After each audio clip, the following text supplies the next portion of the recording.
Good evening, namaste, or adab. Welcome to our Meet the Author session. Ralph Waldo Emerson said that the writer is an explorer. Every step is an advance into a new land. So today, we are going to meet one such author, Tanushree Podar, who has the ability to familiarize the strange and mystify the familiar. So let me tell you a little more about Tanushree ji. She was born in New Delhi and she has worked in the corporate sector for 8 long years before she quit the rat race to write. A management graduate who has worn several hats both as an individual and an army wife. A well known travel writer and novelist. She is passionate about traveling and writing. Tanushree J wrote for major newspapers such as the Times of India, Hindustan Times, Indian Express, and the Hindu before switching to books. She writes in various genres like military, historical, and crime for adults and young adults.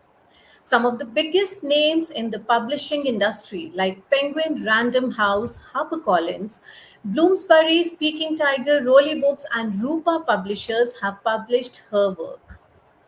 She has written 35 books as of date, writing starting with 17 non-fiction works and then transitioning to fiction. Nurjahan's daughter, Boots, Bells, Berets, On the Double, Escape from Harem, A Closet Full of Skeleton, and many, many more. Her military books are highly popular and have been on the bestsellers list. Boots, Bells, Berets, and The Girls in Green are being adapted into web series. Boots, Bells, Berets will be released as a web series titled Cadets sometime this year. Tanushree ji has been on the board of juries for several prestigious awards and has mentored several young writers. She has also conducted several workshops on writing and leadership, both for children and adults. So let's meet Tanushree ji and know and learn and take some more and more tips from her regarding writing and literature. Good evening, Tanushree ma'am. How are you? Thank you, Shweta. Good evening, and good evening to everyone who has joined in. I'm so happy to be here on this platform sharing my thoughts with you. Thank you for having me. Thank you so much, ma'am. It's really our honor that we have such a talented writer with us today. And I have lots and lots of questions to ask you today. And I'm sure our audience also wants to know more about you, your writing journey, and a lot of other things about your books as well. So, shall we start? Yes, it's been a very long journey and seems to be an unending one as of now. Yeah. And we really want you not to end it ever. This writing must go on and on because we are the privileged one who get to know you and all those characters, lovely characters that you portray in your books. So please don't ever stop that. Please don't ever end that journey. Thank you for those motivational words. It'll keep me going, I think, for a long time. Okay, ma'am, you were in the corporate for 8 years, and 8 years is quite a long time. So, when did you feel that writing is your call? Shweta, there was no such moment as you said. It has always been intrinsic in my personality to be very curious, and I have been a very avid reader since my childhood. In fact, Right. my mother was a postgraduate in literature, and she Okay. had this love of reading. So our house was always, flooded with books and magazines and, all kinds of newspapers and whatever. So right from childhood, we were encouraged and motivated to read as much as we could. And I Right. really recall that every birthday we were given a set of books. There were no Wow, new lovely. clothes or this thing, but there were always books. So, and that made us so, interested in reading. And I think that lasted me ever since. And we all know that to be a writer, it is very important to be a reader. Yes. One cannot really think of being a writer without having read Like I always tell the people who keep asking me how to go about it, I tell them read 100 books before you even think of writing. So that's what I hold true. And it, inspires you, gives you a very good vision, and the words that form automatically come Yes. handy when you start writing. So Right. when I was working, it's not like that writing happened suddenly. I have been writing from the age of 10, 11, which started with a Okay. little short story in my rough notebook. And I kept writing. Then I wrote for a lot of magazines, freelanced actually. And side by side, I kept doing the other things. So even when I was working in the corporate sector, I was actually writing for magazines like Femina and Eve's Weekly that used to be there those days, and Right. various newspapers. But then one fine day, you realize that you can't really balance both a Yeah. very demanding job and the writing. The pressures get a little too much. So one has to make a choice somewhere down the line, Right. and I made that choice. There were a lot of people who told me that I'm doing a wrong thing. I should Yeah. not quit my job. So I was an executive HR basically in Larson and Toubro, and I gave up that job. So there was a lot of resistance from my friends, family, and everyone saying you're doing a very foolish thing. But then Mm-hmm. that's a choice I made, and I really don't have any repentance or any regret about the choice I made. That's really nice, and it is very inspiring. Also, many a times it happens that I am also working, and there are so many other women who are working these days and also pursuing their passion also along with it. But still, at some point of the time, you have this thing in the mind that whether for pursuing the passion is actually the right thing that you're doing, or is it you're compromising on the other part of the life, other responsibilities or so. So that thought that keeps on coming in your mind off and on, that what is the right thing to do in life. So I'm really happy that you chose and you took a decision and you stuck to that decision. You are still doing the same thing which you have that time decided, and still after so many years, after writing so many books, you're still doing the same and you're happy with that thing. It's very Yes, important thing is to have happiness with the decision that you have made in life. exactly. I agree with you. And like I said, I do not believe in living with regrets. So Yeah. I would have hated myself if I had given up my passion for my job. But the reverse wasn't so true because I really loved writing. And you can't do both, though we feel that we Yes. are super women and all that. But there is a point beyond which you can't really be good as a mother, as a wife, as a social person, and of course, as a army wife, you have a lot of demands on Yes, your time, that's right. the other activities. So you can't do justice to everything. You can't really be a superwoman. And I didn't want to make any compromises. I wanted to choose and focus. And that is what I did. Well, wonderful, ma'am. Your words are actually a lot of, carrying a lot of inspiration for all of us to take the Thank right you. decisions, to follow the paths, the passions that we have chosen for our lives.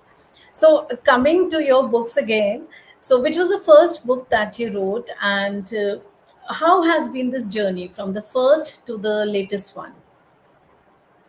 See, Shweta, I started with nonfiction because I had just no idea about the publishing industry or what it Right. involved. And when I started, there were no laptops and computers. I started with typewriters, when I started Okay. writing. And even when I wrote my first book, there was this word star 4, word star 7. So there was, a whole lot of string of commands that you had to learn before you even started using the computer. So from there, I started, I did a course on computers to just get a Computers hang of first. it. Okay. Yeah. Okay. Right. So from there, I started writing. So you can imagine the kind of time that has passed since then. And there was no email at that time. I remember I used to work on a typewriter and then on WordStar and then take out printouts and send it by snail mail to the publisher. And even Okay. the publishing happened by chance. Means I just came across, we were posted at Bikaner. So that was my first book that I was writing, and it was a non-fiction. And there was an ad, little ad in the classified saying manuscripts sought, kind of a thing. And there was a post box. So Okay. I said, oh, let me try, you know, my luck. And I sent the manuscript to the post box, and prompt came the reply. Not so prompt because there were no emails, but by post. And they said, yes, we like it and we'll publish it. Right. And believe me, I think I was very lucky because they kept asking me for books. When one finished and it got published, they asked me for the next one, and so on and so forth. I went and I think I did about 11 books for them. Okay. And I never All, once all were thought the that, all were the non-fiction books at that time. see, this was like a very, what should I say, not a very reputed publishing house. It was Pustak Mahal. They were very popular. And Right. and these were books which were basically self-help kind of books. So I wanted to learn the ropes. And this was a perfect learning ground for me. And as I went along, I kept learning about the process, and that was very important because there were no hand holding Yes. Yes. Yeah. experiences for me. I had no knowledge of publishing industry. I had no one I could turn to, and so I had to try the waters by stepping into it. So that's how I began my journey, and I have no regrets because I learned a lot Right. during those years. And so I went on doing these non-fictions, about 17 of them. From that publisher, I went on to do for UBSPD and Viva Books, which were fairly good ones. And then one for Rupa Publications. And then suddenly I felt that I have done enough of these books. I should be writing fiction now. So Right. one more thing about my personality is I'm quite, impatient. And I want to keep trying new things. Okay. So for me, it was very difficult to keep writing in one genre or one kind of book. I wanted to experiment with different kinds, and that is how I wrote my first fiction, which was Boots, Bells, Berets. It was meant as a joke again. It had a very interesting story behind its writing because my husband is from the NDA, and whenever he met his friends and or the course mates, they would be backslapping and talking about the good old NDA days and exchanging notes that we Right. did Right. this, we did that, and I used to listen to all that, and they were like children that time, Hmm. in their enthusiasm. They would actually go back to their teenage. So I said, this is very exciting. Let me write a book and give him a surprise. So I sort of, Okay. collected all the anecdotes, and over a period of time, I started writing this book. It's a very humorous book and a very light-hearted take on the NDA cadets whose the life is not very easy, but Yeah. that is the side of whole thing. Every side has two aspects, and I focused on the lighter one. So the book was published, and it was published by Roli Books, and this is like 16, 17 years now, and Okay. yet it's one of my best-selling books. It's selling so well even now, and I get so many mails and so many young people reach out to me, and so many people have told me that we joined the NDA, we were motivated because we read the book. And that's Wow. so satisfying. That's so Yeah. very satisfying. So that's how my fiction journey started.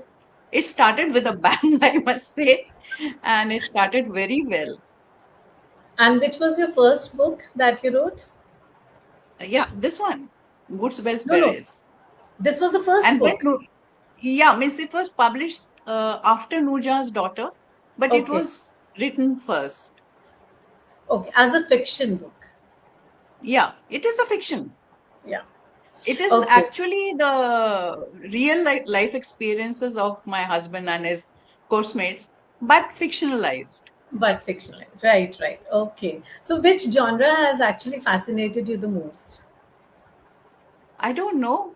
I think I'm very fascinated with all genres that I write in. When I'm writing a thriller, I'm sort of, fascinated by thrillers. And I sort of lose myself in that world. If I'm doing historicals, then I'm in that world. And for me, at that time, that genre is the most important. Okay. And like I said, I don't like to stick to one genre. You So keep I keep experimenting. experimenting. Yeah, so I keep experimenting and stepping into new territories, testing the waters, and trying to make the best out of it. Right. Wonderful, ma'am.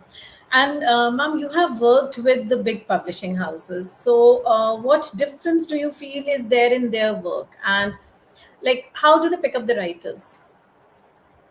See, there's nothing like they pick up the writer. I think they pick up the book. So Yeah.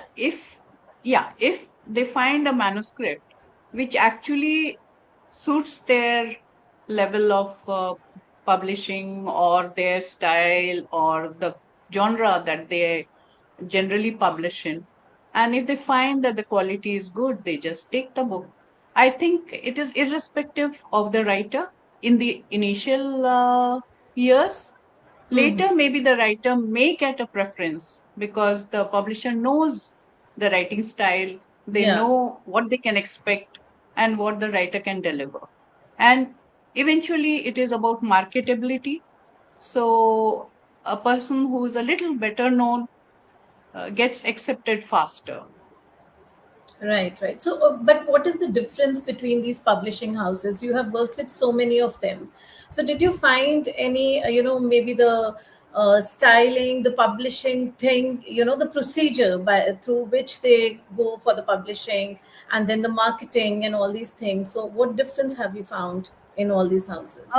See, one thing that stands out is that the bigger publishing houses are very, very particular about the Right. quality of work, the quality of writing, the quality of editing. Yeah, So they that's are important. very particular about everything. And if you read a book which is published by, say, Penguin, and you read one that is published by a very small publishing house, you may easily make out the difference. The Hmm. quality of printing, the quality of paper, the presentation, the language, everything will be very different because they go through it so painstakingly. I mean, each word, each comma Hmm. and full stop is taken care of. So there Right. is hardly any margin for error. Okay. Whereas the smaller publishing houses may not spend so much time and effort to go through the same kind of process. Right. So Fine. that's Fine. the main difference I find. Okay. So basically, the thing is with the editing part that a lot of editing has been is being done by the big publishing houses, so that the book is error free. There is no point of any mistake or error there in the book when it comes to the market, and they help with the marketing thing as well. Firstly, I would like to clarify one thing that we can't say there is no error at all because human errors tend to occur even or typos, even in the Right. best of publishing houses. In the whole, say, 300 odd pages, you may find one or two, typos Yeah. or something, but the margin is much, much lesser than, So they are almost smaller. negligible. We can say as if it comes to Yes, the you cost can and say. all. Yeah, and marketing also, see, the thing is that today the market for books is shrinking in a way that there are very few uh, the brick and mortar stores. They have shut Right. down, and mostly it is online. Very few bookstores are there in Mhm. most cities. So they do tend to take the ones that are published by bigger houses, and Right. maybe, they prefer that. I don't know really. But again, it depends on the book actually. Yeah, the quality of the book and Yeah. what all has been written there and presented there in the book. Right. And also word to mouth and the marketing done by the author as well as the marketing team, everything combines, Yeah. And then some writers like I have my favorites, and so many readers have their favorite authors. So Yes. irrespective of what the author is writing, you tend to pick up that book. Yes. Knowing that it's like watching a good movie, a good star, that star will give you a good movie. So you Yeah. just go and watch it, even if you don't know the story. So it's Right. something similar to that. Yeah, absolutely. So let's talk about your new book, ma'am. First, we want to see the cover page of the book. It's so catchy, and we really want to see that first, and then we'll start talking about the book as well. Yeah, so this is Ambapali, and I really love the cover because it is so Yes. vibrant. It is done in a Madhubani style. Right. This is like a Madhubani painting. So when the designer, they sent me the proofs and the samples, and they generally create 2 3 versions, and I really loved it. So you know it conveyed a multifaceted personality, a woman, who's multifaceted, which is the uh, basically denoted by these petals of the flower. Right. Right. So so that kind of feeling you sort of experience when you see the cover. So, how did this character, Rambapali's character, take birth? I don't know. I have been very fascinated by Ambapali's character. I remember the first time I read some comic about her. One of those Amar Chitra Kathas Yes. where they Yes. had her story, and I was quite fascinated. Here was a woman who was actually chosen to be the Nagar Vadhu. Firstly, the very concept of Nagar Vadhu is very, very, you know, sort of it raises the curiosity. What was a Right. Nagar Vadhu? Hmm. And then you want to know more about Nagarvadhus. And then who was Ambapali, that mysterious woman who's supposed to be the most beautiful woman of her times? Yes. And she was richer than the kings and the nobles and princes, and all the rich businessmen used to fight over her favors. So, it was a very curious kind of a person that I thought she would be. And I wanted to do a little more research about her and maybe write about her. And then this was on the back burner for a long time. And one fine day I said, no, Ambapali needs to be written. And that's Written. when I started working on the script. And but it was a little difficult book to write because she lived in around 500 BC, and not Okay. much historical accounts are available for that period, at least not the written. That time we used to have oral history, we didn't have written ones. So whatever you hear is like, an oral history coming down from eras. And Yes. only after the Gupta period we have substantial literature, written literature. So that was one challenge. Right. So when you had this character in your mind, so was it that the characters you decided with the characters first, and then you have woven the story around them, or you had some story in your mind and Ambapali somewhere fitted perfectly there in that picture? See, in Ambapali's case, there is a story associated with her. Whatever it is vague or whatever, we all know that she was found under a mango tree, and no one knew her parentage, and she was brought up by a gardener, and thereafter she became the Nagarvadhu because she was so beautiful that she Yeah. started causing friction amongst the nobles. Hmm. So she was chosen as the Nagarvadhu. Now this was just the basic premise, and it was a very slender thread of plot, and I had to build the whole life events and everything, characters around that, and create a very vivid story of that era.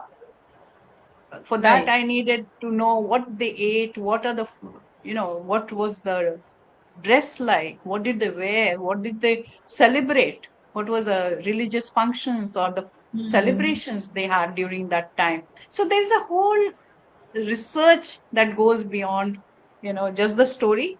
And you need to delve very deep into that era to bring out an authentic story. Right, and that's so, painstakingly hard kind of a thing. One goes through all those things first, and then you come up with your one can say your own baby, which is there in front of So you, which is it's like you may read some 10, 12 books on various yeah, aspects of that era, and then take maybe just a few paras from just them. a few, yeah, Yeah. And what was most fascinating is that here was a woman.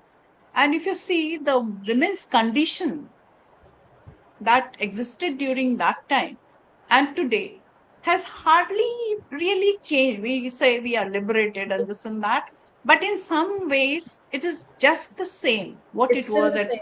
in Absolutely, 500 BC. That is like, about 2500 years before now.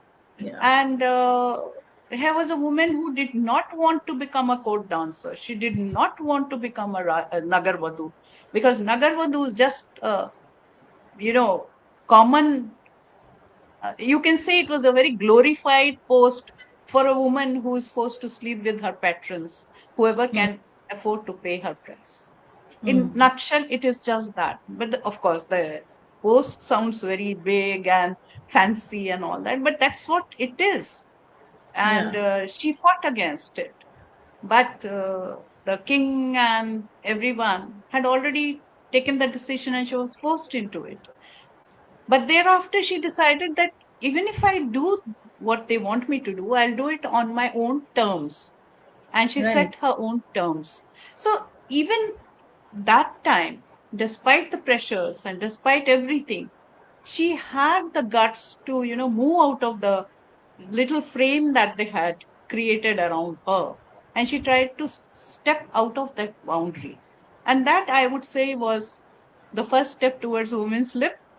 Yes, such a powerful thing actually it is, because when we talk about a woman or any person who we otherwise think is at a very high pedestal, we have kept her at a high pedestal. She was the Nagarvadhu, but still she has her own smiles and tears behind those doors, and she was her own experiences. She was going through so much, and then when somebody wants to break the glass wall and glass ceiling, and you want to have your own world, so this is really a big thing, and that also in that era. Yeah, so this was a story that I wanted to bring out. And basically, I do not know what actually happened. No Yeah, one can figure out what yeah. really went on in Ambapali's mind. Was she Hmm. willing? Was she unwilling? But this was an aspect I thought which can be beautifully brought out Yes, along with the historical aspect and while sticking to the main theme. And so this is what I believed, because she was just 16. right. And at that age, I don't think any girl, and she had been sheltered and brought out in a very simple manner in a rural kind of an area where they would not even have had any brush with, luxury and kings and nobles and palaces. Here was this girl suddenly brought from that, uprooted from that background and pushed into, this world of greed and luxuries and all kind of, evils. So she had to fight that battle, and she had to adjust while keeping her head up. So I would say it was a very big struggle for her. So what according to you, ma'am, makes a good story? Like, you did so much of research, and you have also had your own thoughts, your own imagination that you have penned down in that story, brought it forward. So according to you, what makes it a good story, like, or otherwise also in general? Because, see, this is the story which is set in an era we know nothing about. Right. That itself is a very interesting read. How they lived, because you sort of go back in time, discover what India was like during that time, and what we know about the people from that time, how they lived, what were the social taboos and their way of living. So these Right. things you discover as you read the book, apart from the interesting, riveting story, which actually I have also, it's also a story of romance because the Magad king, Bimbisar, comes to Vaishali to meet the Nagarvadhu Hmm. incognito. She doesn't know it is the Magad Samrat. And he comes disguised as a businessman. And Okay. she falls in love with him. So they Right. fall in love, they spend time together, and then he goes away. And then she has a son by him.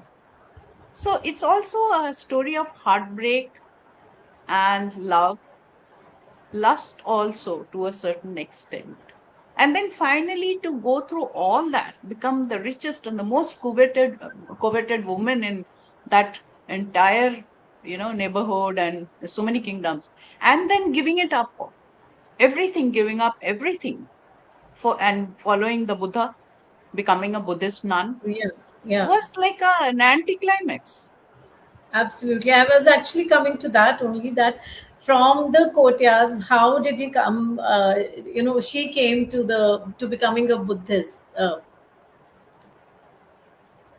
So she renounced everything, her luxuries, her life, riches and everything, and just shaved her head and became, you know, a disciple of Buddha. So that itself is amazing, the kind of sacrifice and the transition that could have taken place in her life. Just imagine from a rural setup and a teenage girl going into the court, so much intrigue and so many kinds of, plotting all around her, conspiracies and Right. everything, then falling in love with a king who's come to her incognito, and then having a child by him out of wedlock, and then renouncing everything and following the Buddha. Look at the big canvas, the Yes. wide range of happenings.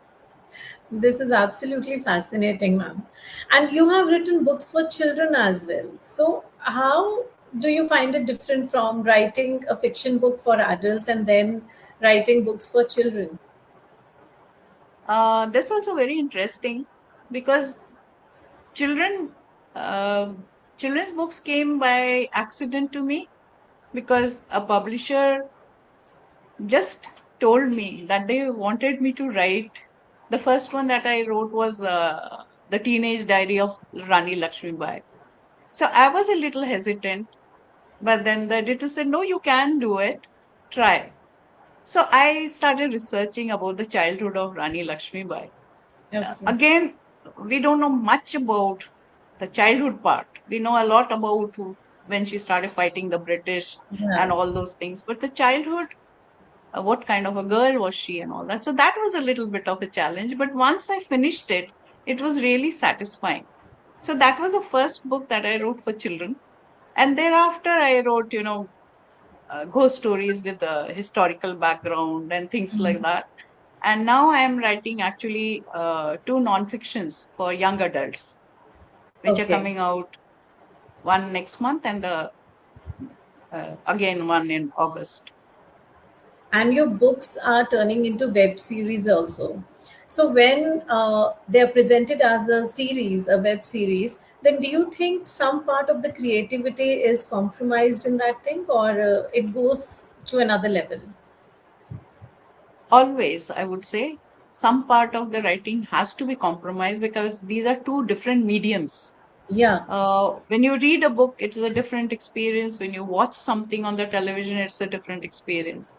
So I think they know what they're doing. They know their audience. They have their own way of working, and I don't interfere. Right. I just think that beyond a certain point, the writer cannot be involved in the production and the process. So I don't get into that because I think that would be very stressing for me. Yeah, absolutely. So, what are your strengths as a writer? What do you feel that is something that really, makes you very strong and never let you, leave a moment in writing and all? What makes you a strong writer? I think my conviction is my strongest point. Right. Whenever I'm working on a project, I'm so convinced that this is the right one for me that I give it my 100%. Okay. And I have really, really slogged over each of the books, no matter what the subject or whatever the amount of research I have done. Like I wrote one on climate fiction, Okay. and that I wrote as a thriller. So it was a Right. very big challenge. Firstly, I had to, the subject I was covering was weather modification, which was an unknown concept, still is. And I played around with that and it turned it into a thriller. So, each one is a big challenge, but it is just my conviction that carries me through the entire process, no matter. And I think I love the more challenging a project is, the more happy Great. I am. That's great. That's great. And how do you inspire yourself? Like, if it at any moment you feel little, giving up or stopping by or pausing, giving a pause to your writing. So, how do you inspire yourself? What thoughts come to your mind, or any particular quote or anything that comes to your mind at that time? Oh, it always happens. I go through Okay. these cycles of ups and downs, and then I say, "Oh, it's gone. My muse is gone. I'll never write again." So my family is used to hearing that very often. So I'll Right. suddenly not get any idea. What do I do next? And then I'll say this, "Oh, I think I can't do any more writing. This is it. This is the last one." And they laugh. They know this will happen again. She'll write again. So I don't know. It's just a natural thing. Because see, I think every writer, once you've finished the project, it's been very exhausting and you are now into Yes. the, now it's at the mercy of readers.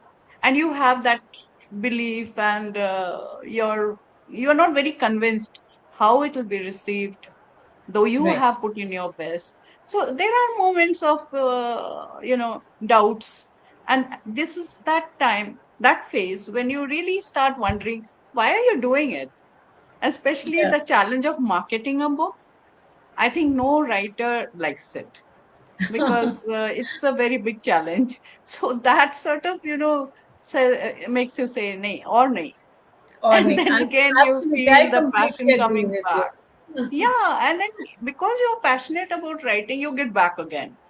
Yes, that's right. So, any tip, any suggestion, any advice that you would like to share and give to our young writers, or all the women out here who are there, part of our platform, who want to write, who want to publish their own book, but still something somewhere is stopping them. So, what would you like to tell them? I'll just say, believe in yourself. Like I said, it's a conviction in me which keeps me going. Just have that conviction. Whatever you do in life, it is not just about writing. Whatever you're doing, just think it is the right thing you're doing at the right moment and you're giving it your best. And I'm sure it brings success. But one thing that I would like to stress here is that I see this growing tribe of wannabe writers who think they can write without reading. That doesn't happen Right, because whatever you are going to do may not be of that standard which you can attain if you were reading a lot, building up your store of vocabulary and expressions, and that comes only through reading various genres, various authors, various kinds of books. So that is a must. This is what I would like to express. right. Thank you, ma'am. Talking to you and knowing about Ambapali, I think it's really going to change a lot of mindsets.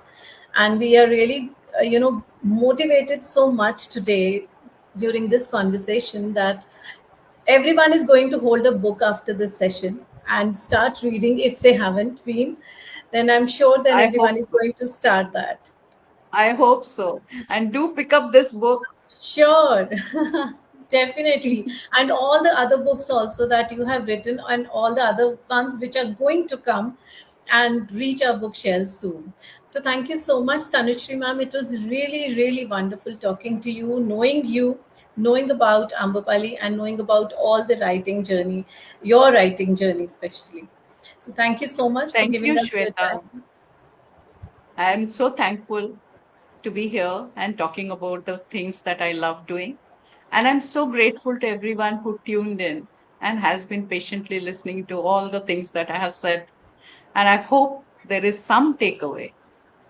Definitely, ma'am. We have lots and lots of takeaways from this conversation, from this live session. And thanks to our audience who are always there to, support us, who are always there to attend our live sessions and who watch later on as well, who are going to watch later on as well. Thank you, everyone. Have a great evening. Thank you. Stay happy and keep smiling. Thank you. Thank you, Thank you. ma'am. Bye bye. Bye.